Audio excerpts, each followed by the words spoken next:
तो आप सभी का स्वागत है मेरा आपके प्यारे से अपने ऑफिशियल यूट्यूब चैनल अपार एजुकेशन पर।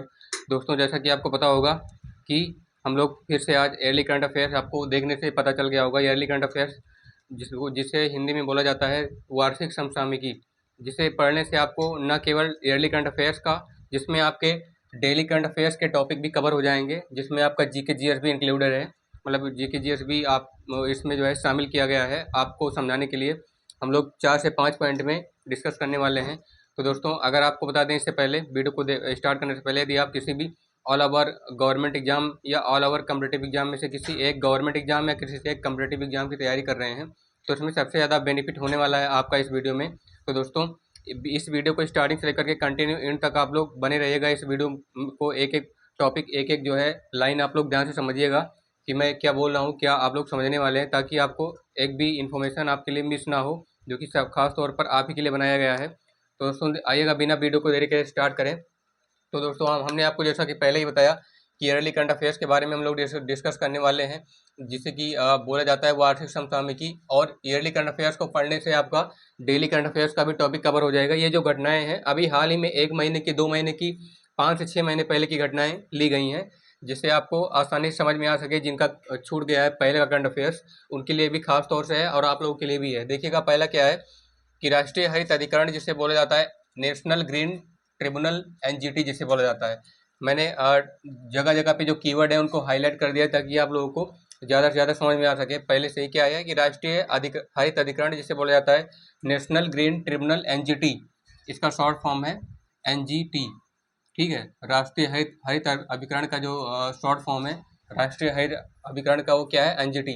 ने ओरछा वन्यजीव अभ्यारण्य, एक अभ्यारण्य चलाया है जिसे बोला जा रहा है ओरछा वन्यजीव अभ्यारण्य, यानी कि वन के जीवों के लिए, फॉरेस्ट के जितने भी एनिमल्स हैं, जिसमें हमारी चिड़िया हो गई, उड़ने से लेकर के जमीन पर चलने वाले तक के जानवरों के लिए जो अभ्यारण्य चला गया है उसका नाम है ओरछा वन्यजीव अभ्यारण्य।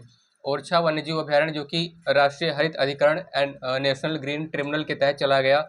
इको सेंसिटिव जोन में पत्थर वाले और खनन खदानों के अवैध संचालन, यानी कि अवैध रूप से, गैर कानूनी रूप से, जिसे आप लोग इलीगल बोलते हैं, तो मतलब इलीगल रूप से जो ऑपरेट कर रहे हैं, क्या, ओरछा वन्यजीव अभ्यारण्य का जो गलत इस्तेमाल कर रहे हैं, ठीक है, इलीगल रूप से अवैध संचालन उसका कर रहे हैं, अवैध रूप से चला रहे हैं, उस पर शिकायत पर गौर करने के लिए एक समिति का गठन किया गया, यानी एक कमेटी बनाई गई। किसके थ्रू बनाई गई? राष्ट्रीय हरित अधिकरण के थ्रू। राष्ट्रीय हरित अधिकरण यानी नेशनल ग्रीन ट्रिब्यूनल के थ्रू जो है एक वर्षा वन्यजीव अभ्यारण्य चला गया। ठीक है, और उस वन्यजीव अभ्यारण्य के जो इको सेंसिटिव जोन होता है, मतलब ऐसा जोन जिसमें सभी जीव रखे गए हों, सभी जीव, जैसे उड़ने वाले जीव, जैसे चिड़िया हो गई, तोता हो गया, पक्षी जितने भी हैं ना, मोर हो गए हमारे, और जो चलने वाले जीव हैं जैसे हाथी हो गया, है ना, शेर हो गया, तेंदुआ हो गया, चीता हो गया, इन सबको जो रखा गया है ओरछा वन्यजीव अभ्यारण्य के तहत, उसमें जो पत्थर वाले और खनन खदानें हैं, जहाँ पे ये बनी एक खदानें, पत्थर वाले और खनन खदानों के भी जो जानवरों को रख करके अवैध रूप से अपना चला रहे हैं, क्या, जो वन्यजीव अभ्यारण्य का के तहत काम कर रहे हैं, उन पर जो गैर कानूनी रूप से जो चला रहे हैं उनको गौर करने के लिए एक समिति का गठन किया गया राष्ट्रीय हित अधिकरण के थ्रू। और ये आपको बता दें दोस्तों, ये गवर्नमेंट के थ्रू ऑपरेट किया गया है, हमारी जो भारत सरकार है उसके थ्रू किया गया है, इसे चलाया गया है। ठीक है, आइए आगे बढ़ते हैं। क्या है, वैज्ञानिकों की एक टीम द्वारा जम्मू कश्मीर के चिनाब घाटी क्षेत्र में, आपको पता होगा अभी चिनाब में एक ब्रिज बना है, मोदी जी ने उसका उद्घाटन किया है, Chenab bridge, Chenab train bridge. Chenab पर अब जो पहले से जम्मू कश्मीर की जो यात्रा थी, में पहाड़ी के ऊपर से ट्रेन बनाई गई है, उसके ऊपर से जो है, जो चिनाब घाटी है ना, उन पहाड़ियों के ऊपर से ट्रेन बनाई गई है एक स्थान से दूसरे स्थान तक जाने के लिए।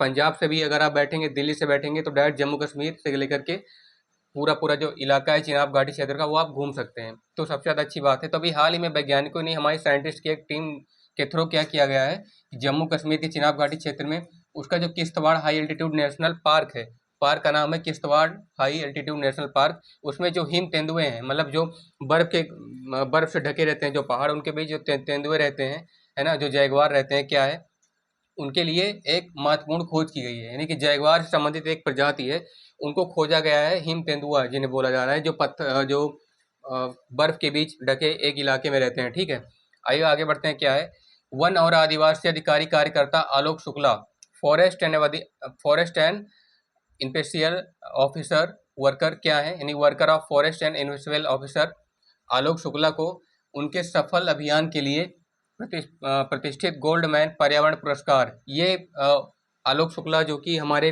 वन और आदिवासी अधिकारी कार्यकर्ता हैं जिनका नाम आलोक शुक्ला है। इन्होंने एक अभियान चलाया था।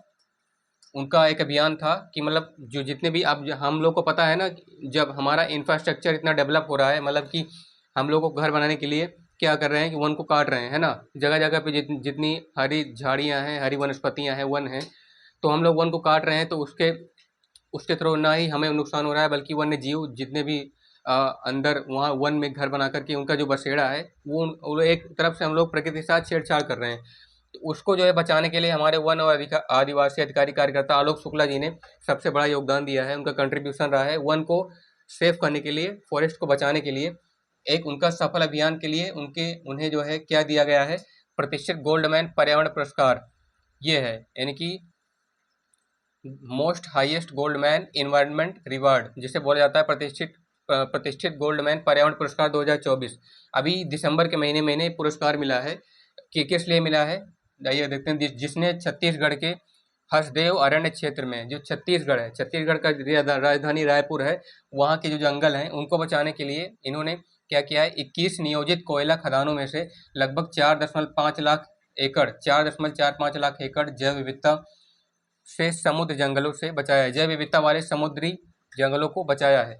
इन्होंने क्या किया है आलोक शुक्ला जी ने, जिनको मिला है अभी उनके सफल अभियान के लिए प्रतिष्ठित गोल्ड मैन पर्यावरण पुरस्कार, यानी कि the mostly gold man environment reward 2024 से इन्हें रिस्पेक्ट किया गया, सम्मानित किया गया है। इन्होंने अभी 21 नियोजित कोयला खदानों में से, जो छत्तीसगढ़ का एक इलाका है रायपुर, उसकी राजधानी है छत्तीसगढ़ की, ठीक है, तो वहाँ के कोयला खदानों में से 4.45 लाख एकड़ जैव विविधता वाले फैले जो समृद्ध वन है, ठीक है, उनके जंगलों, 1 एकड़ में आपको पता होगा 3 बीघा होता है, तो यानी 4 दूनी 12, लगभग 13 लाख एकड़, है ना, 13 लाख बीघा क्षेत्र में फैले वन है। आप लोग समझ सकते हैं कितने बड़े इलाका है वन का।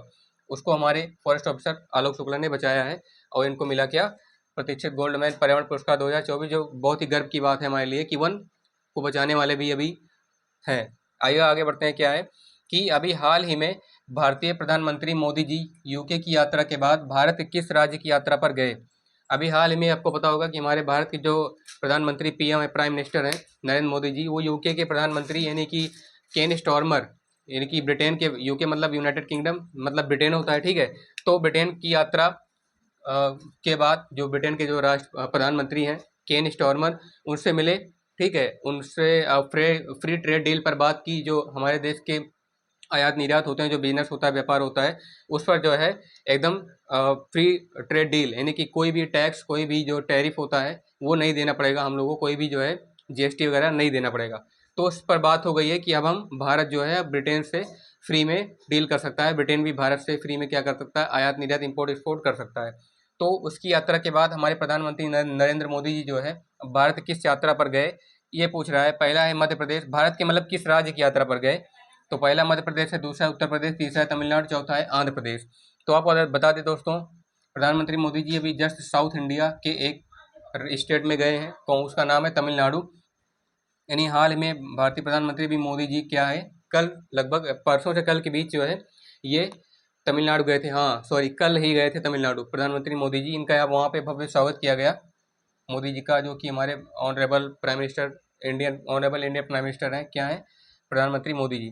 उसके आगे क्या है देखिएगा, क्वेश्चन है कि भागवत धर्म के प्रवर्तक कौन है, सबसे लास्ट वाला क्वेश्चन, भागवत धर्म के प्रवर्तक कौन है, यानी कि who is the time changer of Bhagwat religion, जो भागवत धर्म को बदलने वाले हैं उसके प्रवर्तक हैं वो कौन है। पहला ऑप्शन है आपके सामने। इसको दोस्तों क्वेश्चन को करने से पहले आपको बता दें कि ये क्वेश्चन वैदिक हिस्ट्री से लिया गया है, यानी कि जिसे आप लोग बोलते हैं वैदिक इतिहास, वेदों का इतिहास, जिससे हिंदुओं के जो सनातन धर्म है हिंदुओं का, उसमें 4 वेद बताए गए हैं, ऋग्वेद, सामवेद, यजुर्वेद और अथर्ववेद। तो वैदिक हिस्ट्री से एक क्वेश्चन लिया गया है कि भागवत धर्म के प्रवर्तक कौन थे, है ना। जब धर्म आ गया तो आप लोग समझ जाइएगा कि ये वैदिक हिस्ट्री से ये क्वेश्चन लिया गया है। तो पहला ऑप्शन आपके सामने वर्धमान महावीर, दूसरा है गौतम बुद्ध, तीसरा है भगवान श्री कृष्ण और चौथा है शंकराचार्य। तो दोस्तों आपको बता दें, वर्धमान महावीर जो कि जैन धर्म के हैं, इन्होंने नहीं दिया है। गौतम बुद्ध बौद्ध धर्म के हैं, इन्होंने भी नहीं दिया है। शंकराचार्य ये तो लगभग शिव जी के इनको अंश माना जाता है, शंकर भगवान का अवतार माना जाता है, जिन्होंने जिन्होंने समाज के आडंबरों, वर्ग भेद, ऊंच नीच का जो भेदभाव होता है ना, यानी कि धर्म को सबसे पहले ईश्वर का जो रूप है, ईश्वर का जो निरंकार रूप है, उससे जोड़ने की इन्होंने बात बताई है, सबसे अच्छा ज्ञान दिया है, तो ये भी नहीं है। ये इसके जो भागवत धर्म के प्रवर्तक हैं वो है भगवान श्री कृष्ण, यानी कि श्री कृष्ण जी को जो है, भगवान श्री कृष्ण जी को भागवत धर्म का प्रवर्तक कहा जाता है। Lord god Shri Krishna is known as the time changer of Bhagwat religion. भगवान श्री कृष्ण जी को भागवत धर्म का प्रवर्तक या भागवत धर्म का प्रवर्तक माना जाता है, या भागवत धर्म का जो टाइम चेंजर माना जाता है। ठीक है, कि भागवत धर्म को बदलने वाले, यानी कि भागवत धर्म को बताने वाले वे भगवान श्री कृष्ण जी हैं। तो दोस्तों आशा करता हूँ कि हमारे द्वारा इस वीडियो में दी गई जानकारी आपको लाइन टू लाइन, यानी कि आप जब स्टार्टिंग से लेकर के कंटिन्यू देख रहे होंगे तो आपको ज़्यादा से ज़्यादा समझ में आया होगा। अगर एक बार में समझ नहीं आया तो आप लोग दोस्तों इस वीडियो को रिवाइंड करके स्टार्टिंग से लेकर के एंड तक देख सकते हैं। तो दोस्तों यदि आप हमारे चैनल पर पहली बार हैं, वीडियो को देख रहे हैं, तो इसे चैनल को जो है सब्सक्राइब कीजिएगा, वीडियो को लाइक कीजिएगा, शेयर कीजिएगा और कमेंट करके बताइएगा कि हमारे द्वारा इस वीडियो में दी गई आपको ये जानकारी कैसी लगी। मिलते हैं आपसे नेक्स्ट वीडियो में, तब तक के लिए बहुत बहुत